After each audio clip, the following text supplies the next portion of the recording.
Hello students, welcome to Mangla tutorials. मैं महेंद्र मंगला। आज हम डिस्कस करने वाले हैं elasticity of demand, chapter number 4, economics ISC, class 12th। तो इस टॉपिक को स्टार्ट करने से पहले आप लोगों से रिक्वेस्ट है, अगर आप मेरे इस चैनल पर फर्स्ट टाइम आए हैं तो प्लीज़ इसको सब्सक्राइब कीजिए, लाइक और शेयर कीजिए। ये मुझे मोटिवेट करेगा नए वीडियोज़ बनाने के लिए। तो चलो स्टार्ट करते हैं। What is elasticity of demand? Elasticity का मतलब होता है change. What is elasticity demand? It is the change in the demand due to change in any of the factor. There are three factors, one is price, one is income and one is price of other goods. That is what called cross elasticity. तो we have total three elasticities here in this chapter. One is price elasticity, one is income elasticity, one is cross elasticity. तो what is price elasticity? Change in the demand due to change in price. What is income elasticity? Change in demand due to change in income. What is cross elasticity? Change in the demand of commodity X due to change in the price of commodity Y. तो start with price elasticity. तो price elasticity जो होता है, पहले तो हम उसकी definition कर लेते हैं। What is price elasticity? Percentage change in the demand of percentage change in the demand due to percentage change in the price. इसका फॉर्मूला भी यही है, percentage change in the demand upon percentage change in the price. That is the formula. Now we talk about different degrees of the elasticity. One is perfectly elastic, one is perfectly elastic demand, then one is perfectly inelastic demand, perfectly inelastic demand, then unitary elastic, then this is third, then is relatively elastic,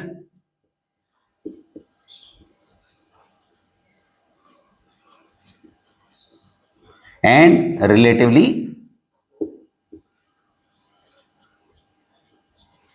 inelastic demand. Now we start with the perfectly elastic. तो perfectly elastic क्या रहेगा?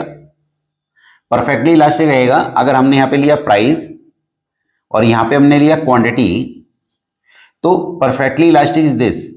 Here price elasticity is equal to infinity. That means a slight change in the price, a slight change in the price will bring infinite changes in the demand.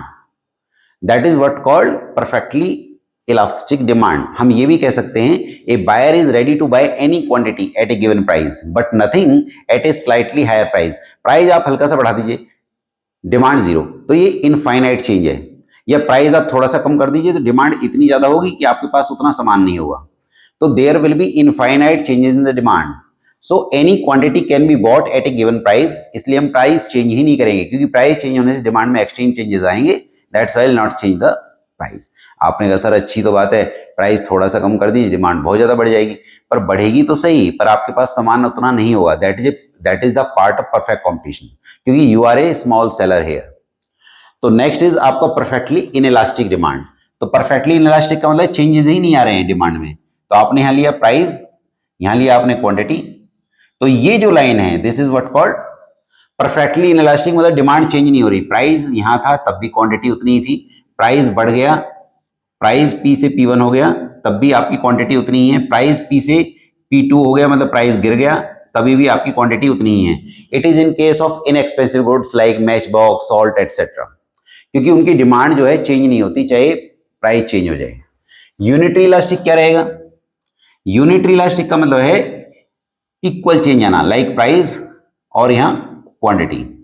तो पहला आप एक box बना लीजिए, this is price and this is quantity. पहला अपनी मर्जी से कहीं बना दीजिए। प्राइस आपने बढ़ाया, प्राइस जितना बढ़ाया डिमांड आपने एग्जैक्ट उतनी ही कम कर दी, उतनी ही कम कर दी जितना आपका प्राइस बढ़ा।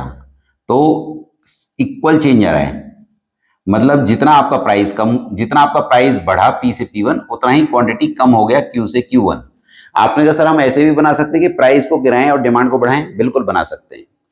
तो आपका ये जो ग्राफ बनेगा that is what called unitary. EP is equal to what 1। इसका एक स्पेशल केस भी है, और वो स्पेशल केस क्या होगा? अगर ग्राफ कुछ ऐसा बन जाए, जैसे मान लीजिए हमने यहाँ लिया प्राइस और यहाँ पे हमने क्या लिया क्वांटिटी, तो अगर ये कुछ ऐसे बन जाए तो हम इसको क्या बोलते हैं, यूनिटरी इलास्टिक। ये ईपी इज इक्वल टू 1 तो है, but that is rectangular hyperbola, rectangular hyperbola. इसका मतलब क्या हो गया कि किसी भी पॉइंट पे इलास्टिसिटी 1 होगी, यहाँ भी हर जगह हर पॉइंट पे इलास्टिसिटी 1 होगी। दैट मीन्स जितने भी रेक्टेंगल्स यहाँ बनेंगे वो इक्वल एरिया कवर करेंगे, जितने भी रेक्टेंगल्स यहाँ बनेंगे they will cover equal area. तो that is what called rectangular hyperbola. यहाँ पे जो इलास्टिसिटी है वो केवल इन दो पॉइंट्स के बीच में इलास्टिसिटी 1 है, बट टॉक अबाउट दिस, इस पे हर पॉइंट पे इलास्टिसिटी 1 है। That is special case of unitary elastic demand at any point, at all points on demand curve, on demand curve. अब बात करते हैं हम आपका रिलेटिवली इलास्टिक। तो कैसे बनाएंगे ग्राफ को, देखिए जरा ध्यान से। यहां हमने लिया प्राइस और यहां हमने लिया quantity. Price taken on the y axis and quantity taken on x axis. से P is the price and Q is the quantity. Now if the price fall from P to P1, we found that the quantity increases from Q to Q1. We found that the change in the quantity is greater than the change in price.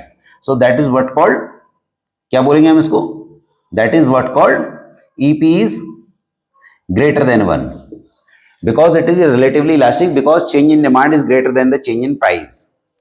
Talk about relatively inelastic.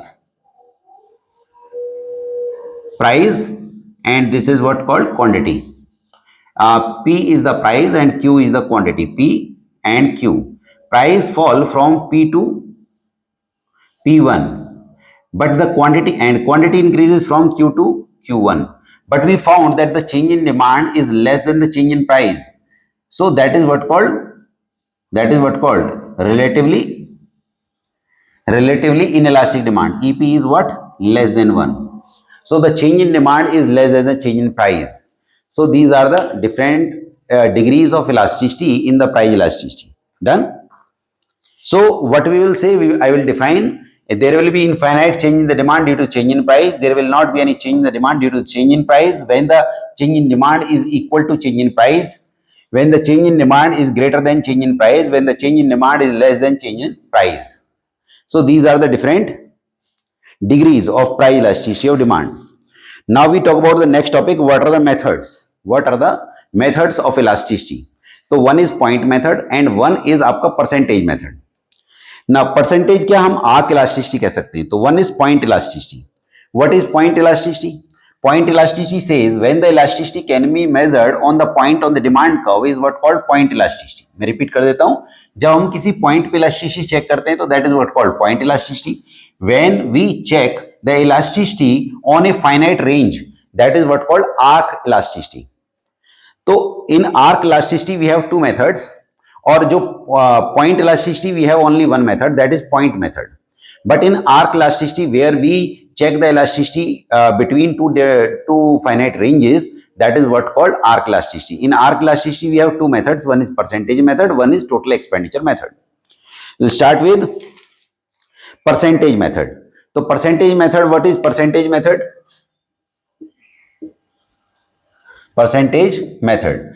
In percentage method, how to calculate the elasticity? तो EP is equal to minus sign आप लगा सकते हैं, percentage change in quantity demanded upon percentage change in price. Okay, तो we can further say or delta Q upon delta P into P by Q. What is delta Q? Delta Q says Q1 minus Q, new quantity minus old quantity. What is delta P? That is P1 minus P, that is new price minus old price. This is the formula for the percentage method. So I will solve some questions here so that you can understand how to solve. So I will solve some ISC questions given at the end of the chapter. These are what? Unsolved questions. So at least you will understand how to solve it. So you can open the last part of the chapter, the different questions given. I will do some ISC questions here.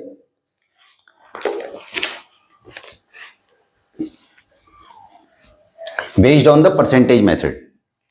Like the first question is given, that is ISC 2010. This is the price was 50 and P1 is 30.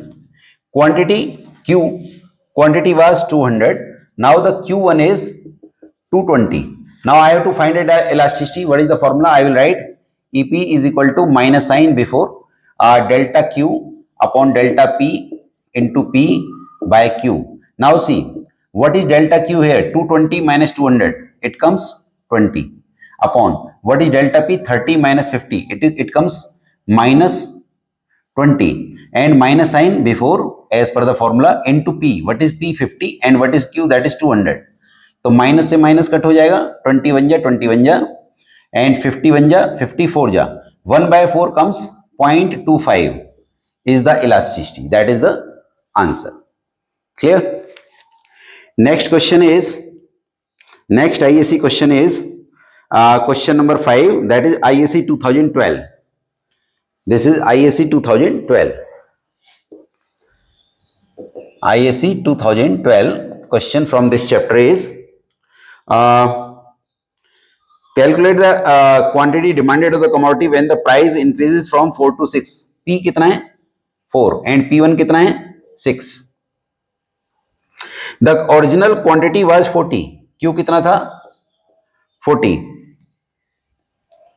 And the price elasticity was 0.5. EP भी देखा आपको कितना? 0.5.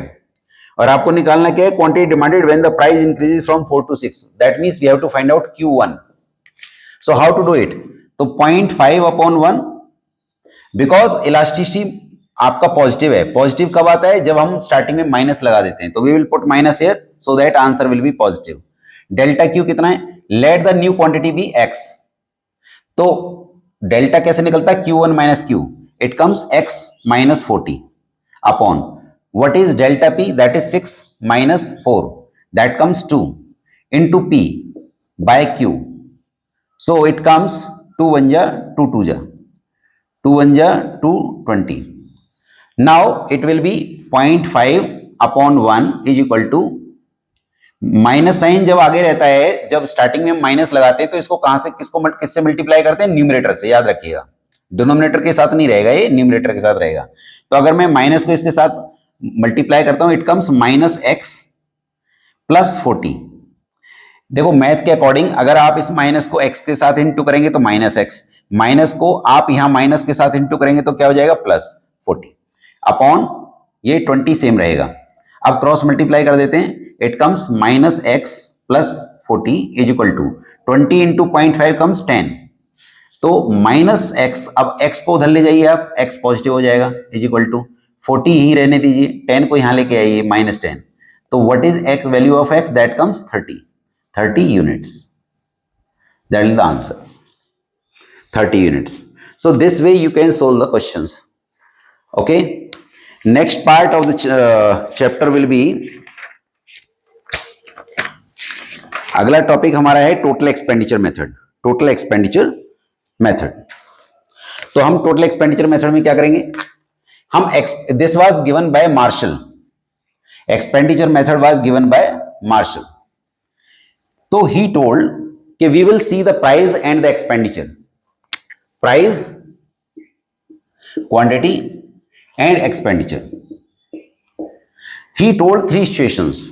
1, when the price was 60, fall from 60 to 50, and the expenditure which was earlier 600, now the expenditure on the commodity is 650. First case. Second case, when the price was 60 and from 60 to it comes 50, the expenditure which was earlier 600, now it is 600. Second situation.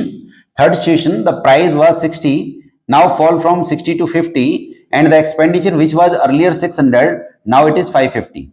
So there are 3 situations. First, when due to fall in price the expenditure increases, that means elasticity EP will be equal to EP will be greater than 1, because expenditure increases with the fall in price. But if the expenditure remain the same, EP will be equal to 1. and when the expenditure reduces, EP will be what? Less than 1. So how to plot it on the graph? Just see.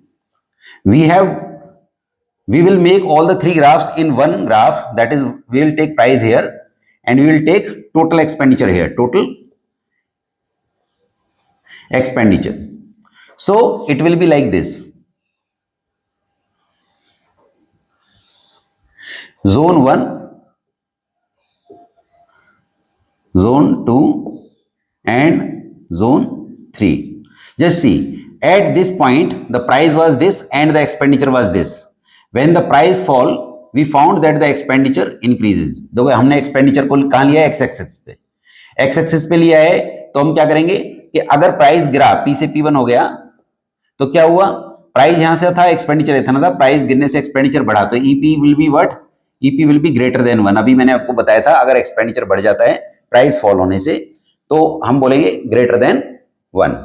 अगर price यहां था, expenditure यहां था, price गिरा और price गिरा तो हमने देखा कि एक्सपेंडिचर वहीं रहा, जितना यहां था उतना यहां है, तो इस वाले जोन में क्या हुआ? EP will be what? Equal to 1. इस वाले जोन में यहां से यहां तक. डन.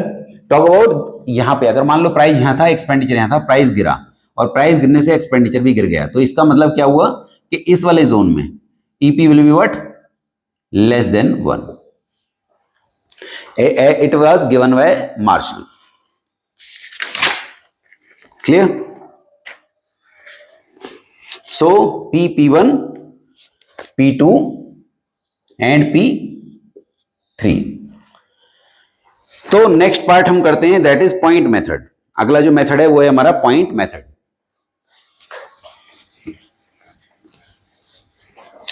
पॉइंट मेथड कहता है when the elasticity can be measured on the point on the demand curve. ये काफी इंपॉर्टेंट है. अगर मान लीजिए हम एक लाइन बनाते हैं, एक इस पे ग्राफ पे intersecting both the x and y axis, straight line, downward straight line touching both the axis x and y and calculate elasticity on that. तो अच्छा, इसका यहां पे हमने क्या लिया? प्राइस, और यहां हमने लिया क्वांटिटी. तो इसमें जो फॉर्मूला है हमारा, lower line segment, lower line segment upon अपर लाइन सेगमेंट. तो मान लीजिए हम यहां से लेकर और यहां तक इसको पूरे को 100 मान लेते हैं. This line we take it like 100. तो इसका सेंटर ले लीजिए मान लीजिए. तो इसका मतलब यहां एक पॉइंट यहां ले लेते हैं, एक इसके सेंटर पे ले लेते हैं यहां से यहां तक, और एक यहां ले लेते हैं सेंटर पे, और एक यहां. A, B, C, D and E. Okay. अब फॉर्मूले के हिसाब से चलते हैं. मान लीजिए हम कहते हैं lower line segment. Lower line मतलब इस पॉइंट से लेकर इस पॉइंट तक. मैं बता देता हूं, पहला मैं ले रहा हूं CE अपॉन CA, मतलब यहां से लेकर यहां तक. अगर मैंने इसको 100 माना तो यहां से यहां तक कितना होगा? 50. और यहां से ऊपर कितना होगा? वो भी 50 होगा. तो that will be equal to 1. But अगर मैं इस पॉइंट पे देखूं तो यहां से यहां तक कितना होगा? देखो, अगर यहां से यहां तक आपका 50 है तो इसका आधा ले लीजिए, दैट इज 25. और यहां से लेकर D से लेकर A तक it comes 75. This will be less than 1. यहां पे देखें तो लोअर सेगमेंट कितना है? लोअर है ही नहीं, 0. और अपर कितना है? यहां से लेकर यहां तक, that is 100. That will be what called, क्या बोलेंगे हम इसको? 0. 0 डिवाइड बाई, मतलब 0 को किसी भी चीज से डिवाइड कीजिए आप तो आंसर क्या आ जाएगा? 0. 0 divide by something, that will B 0. और यहां पे अगर हम देखें यहां से लेकर यहां तक तो दैट कम्स 75. और यहां से लेकर यहां तक that is 25. That will be greater than 1. और यहां से यहां तक देखें lower segment that is 100 upon upper segment 0 है, तो something upon 0 will be what? Infinity. तो ये तो मैंने आपको समझाने के लिए बताया, आपको 100, 75 ये सब लिखना नहीं है. I am just telling you कि formula is lower segment upon upper segment. तो DE upon DA will be what? 1. And second, if we say DE upon DA, that will be what? Less than 1. Same way you can write for others also. So this is what called point method. Clear? Next is, अच्छा, इसी को अगर हम arc में देखें तो ये तो लीनियर इक्वेशन में है. लीनियर का मतलब होता है बिल्कुल स्ट्रेट लाइन. अगर ये नॉन लीनियर होता तो क्या करते? This is in situation of linear, linear का मतलब straight line, downward straight line. But if it is not a downward straight line, if it is non linear, मान लीजिए मैं एक ग्राफ ले लेता हूं, प्राइस यहां पे quantity, that is for non linear. मान लीजिए हमने कहा कि ये वाला पॉइंट है, इस वाले पे आप हमें बताइए इस पॉइंट पे, तो इस पॉइंट से टच करते हुए एक लाइन खींच दीजिए, इससे टच करती हुई लाइन होनी चाहिए, और फिर वही हम फॉर्मूला लगा देंगे यहाँ पे, lower segment upon upper segment. मान लीजिए सेंटर पॉइंट है तो EP will be what, equal to 1. मतलब क्या करना है आपको, जब एक आर्क के ऊपर वो पूछेंगे तो आपको उस पॉइंट से टच करते हुए एक लाइन बनानी है, और फिर वही फॉर्मूला लगाना है, lower segment upon upper segment. Next, तो न्यूमेरिकल्स तो मैंने आपसे डिस्कस किए, और न्यूमेरिकल्स आपके सिलेबस में जो हैं वो only on the basis of price elasticity है. बाकी सारे जितनी भी जो इलास्टिसिटी है उनका आपका जो दूसरे मेथड्स हैं, only percentage method numericals are in the syllabus. Next is what are the factors affecting price elasticity demand. One is availability of substitutes. अगर सब्स्टिट्यूट्स अवेलेबल हैं तो डिमांड में चेंजेस आएंगे. अगर सब्स्टिट्यूट्स अवेलेबल हैं तो डिमांड में चेंजेस आएंगे, तो इसका मतलब इलास्टिसिटी होगी. इलास्टिसिटी का मतलब चेंजेस आना.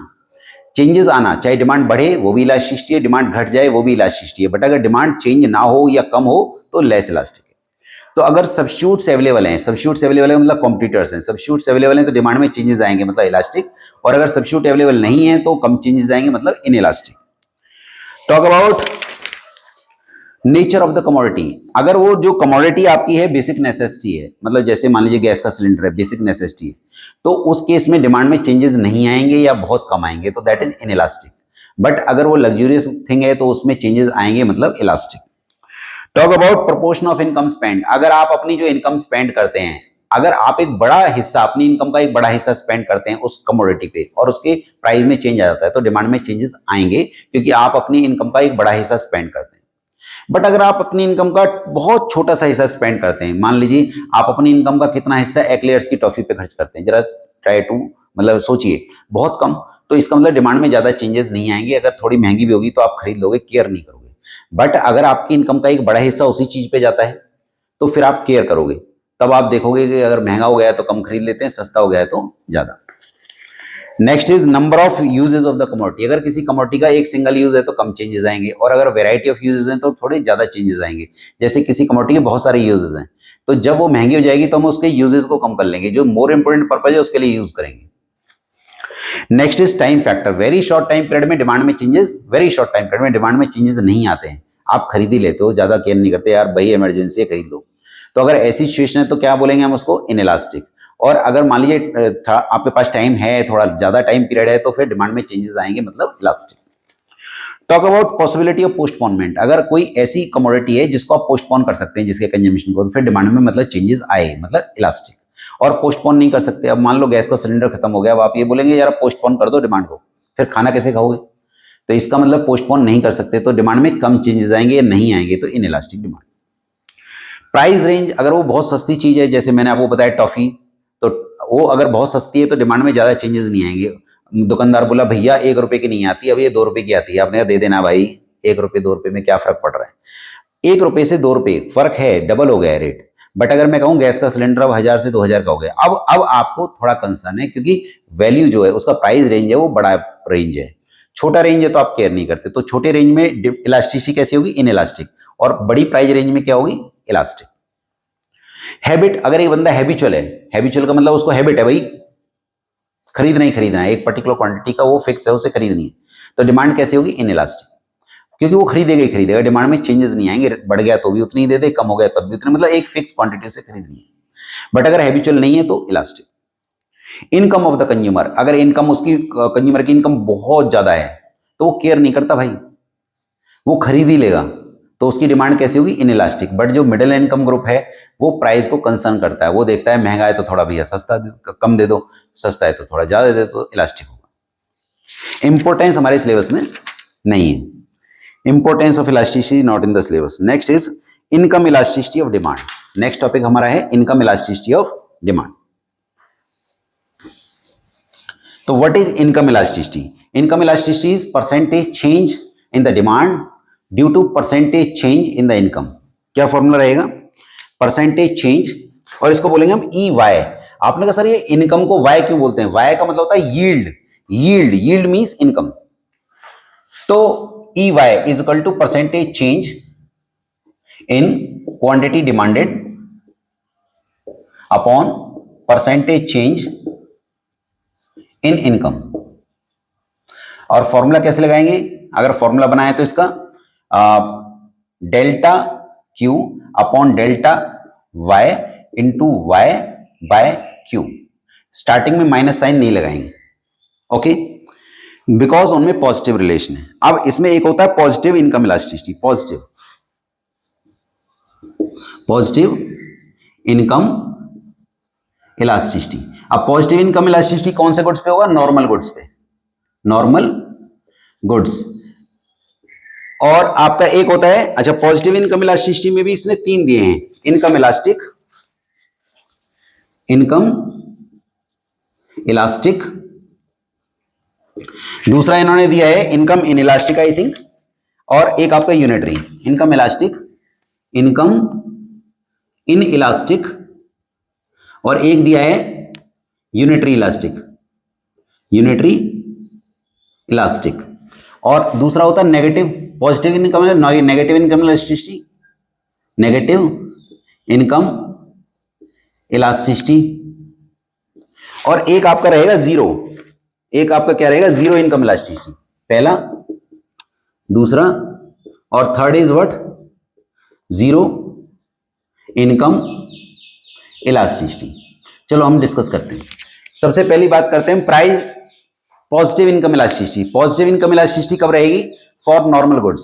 अब नॉर्मल गुड्स में क्या है कि जब इनकम बढ़ती है तो डिमांड ज्यादा, और इनकम कम होती है तो demand come. Because normal goods में क्या होगा, जब हमारी इनकम बढ़ेगी तो हम ज्यादा खरीदेंगे, कम होगी तो कम खरीदेंगे।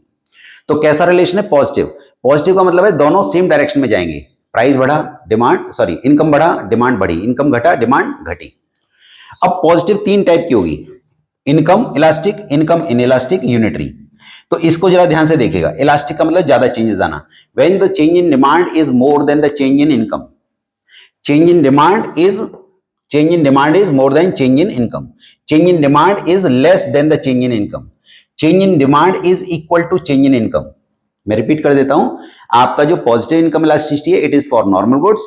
नॉर्मल गुड्स में क्या होगा, अगर इनकम बढ़ेगी तो डिमांड बढ़ेगी, इनकम घटेगी डिमांड घटेगी। तो इसमें 3 वेराइटीज बुक में दी हैं। इनकम इलास्टिक का मतलब है change in demand is greater than the change in price, change in demand is less than change in price, change in demand is equal to change in, sorry मैं price बोल रहा हूं, sorry it's not price it's income. Change in demand is greater than the change in income. Change in demand is less than the change in income, and here change in demand is equal to change in income. Next is in negative income elasticity.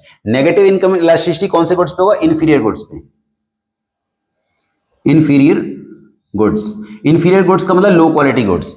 तो low quality goods में क्या होगा, जब हमारी income गिरती है तो हम उसको ज्यादा खरीदते हैं, और जब बढ़ जाती है हमारी इनकम तो हम इंफीरियर क्यों खरीदेंगे, तो हम डिमांड कम करेंगे।